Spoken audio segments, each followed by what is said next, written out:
এটা কি মাংসের কাবাব নাকি মাছের কাবাব? মনে হয় মাংসেরই কাবাব, কারণ এতটাই মজা।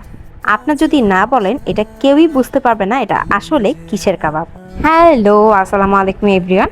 আজকে আমি আপনাদেরকে যে কাবাবের রেসিপিটা শেয়ার করব, সেটা আপনারা বাসায় বানালে খাওয়ার পর বুঝতেই পারবেন না এটা মাংসের কাবাব নাকি মাছের কাবাব। হ্যাঁ, ঠিকই শুনেছেন। আজকে আমি আপনাদের সাথে এরকমই একটা মজাদার রেসিপি শেয়ার করব।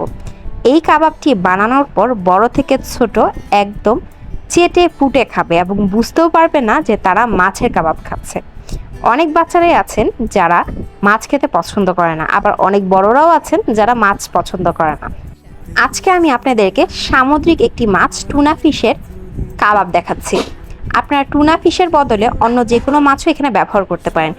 টুনা ফিশে কিন্তু রয়েছে প্রচুর পরিমাণ ওমেগা 3 অ্যান্ড প্রোটিন। বাচ্চাদের জন্য এটা অনেক অনেক উপকারী একটি খাবার, সাথে বড়দের জন্য। তো আপনারা কিন্তু এই কাবাবটা এভাবে বানালে কোনো ধরনের দুর্গন্ধ থাকবে না। সাথে এই কাবাবটি খাওয়ার পর মনে হবে একদম মাংসের কাবাব খাচ্ছেন। আর আপনারা যদি চান একটু হেলদিভাবে এই কাবাবটি খেতে, তাহলে অবশ্যই এই কাবাবটি অল্প তেলে কিংবা এয়ার ফ্রায়ারে ফ্রাই করবেন। আমি এখানে ডুবো তেলে ফ্রাই করেছি। আপনারা যদি চান এটা এয়ার ফ্রায়ারেও ফ্রাই করতে পারেন, তাতেও এটার টেস্ট দুর্দান্ত আসে। আপনারা অবশ্যই এই কাবাবটি বাসায় একবার হলেও ট্রাই করে দেখবেন।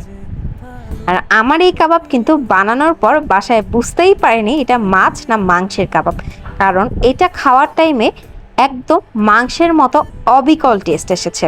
এটা বুঝাই যায় নাই এটা মাছের কাবাব। তো অবশ্যই কিন্তু আপনারা বাসায় এটা ট্রাই করবেন এবং বাচ্চাদের কিন্তু এটা অবশ্যই খাওয়াবেন। আরেকটা ইম্পর্ট্যান্ট কথা, আপনাদের যদি মনে হয় এই কাবাবের মিশ্রণটি আপনাদের কাছে একটু নরম মনে হচ্ছে, আপনারা অবশ্যই কিন্তু এখানে পাউরুটি কিংবা ব্রেড ক্রাম্বস ব্যবহার করতে পারেন। এতে কাবাবের মিশ্রণটা একটু টাইট হয়ে আসবে, আপনাদের ভাজতে সুবিধা হবে। আর এখানে যেহেতু আমি ক্যানে টুনা ফিশ ব্যবহার করেছি, ক্যানে টুনা ফিশে কিন্তু এমনিই লবণ ব্যবহার করা থাকে, সুতরাং আপনারা একটু বুঝে শুনে এখানে লবণ ব্যবহার করবেন। এবং কাবাবটি বানানোর পর অবশ্যই ডিপ ফ্রিজে সংরক্ষণ করবেন। ডিপ ফ্রিজে রাখার পর যখন কাবাবটি একটু সেট হয়ে আসবে, তারপর অবশ্যই ভাজবেন। এর আগে ভাজলে কাবাবটি যেহেতু একটু নরম থাকে, ভেঙে যেতে পারে। কেন বোঝো না প্রেমের পাগলামি? ও এখন তো সময় ভালোবাসা,